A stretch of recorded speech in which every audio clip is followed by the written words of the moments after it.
23ാമത് Marthoma Dionysius all Kerala inter collegiate volleyball ടൂർണമെന്റിന്റെ final മത്സരത്തിൽ S N college Cherthala വിജയികളായി.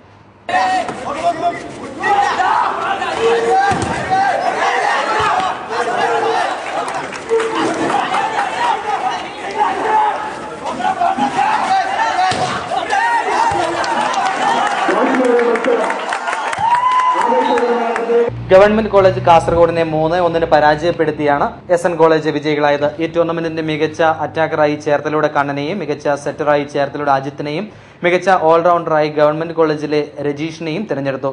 ശാന്തിലാൽ, സൈനു, ശ്രീജിത്ത്, ജിതിൻ, ഷൈജു എന്നിവർ മികച്ച പ്രകടനമാണ് കാഴ്ചവെച്ചത്. സമാപന സമ്മേളനത്തിൽ പുനലൂർ ഡിവൈഎസ്പി പ്രസന്നകുമാർ ജേതാക്കൾക്ക് സമ്മാനദാനം നിർവഹിച്ചു. Principal doctor Susy Kurian, professor C Tomy എന്നിവർ പ്രസംഗിച്ചു. പ്രധാന വാർത്തകൾ ഒരിക്കൽ കൂടി. മണ്ഡലകാലം ആരംഭിക്കുവാൻ ദിവസങ്ങൾ ബാക്കി. ജില്ലാതിർത്തിയായ കലഞ്ഞൂരിൽ ഇടത്താവളം വേണമെന്ന ആവശ്യത്തിന് പരിഹാരമായില്ല. പത്തനാപുരം സ്വദേശി ബാബു ജോർജ് പത്തനംതിട്ട ജില്ലാ പഞ്ചായത്ത് പ്രസിഡന്റായി ചുമതലയേറ്റു.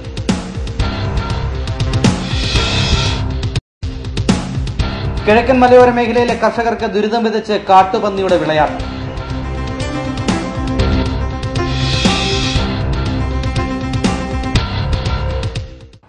ഇതോടെ ഇന്നത്തെ വാർത്തകൾ സമാപിച്ചു. നമസ്കാരം.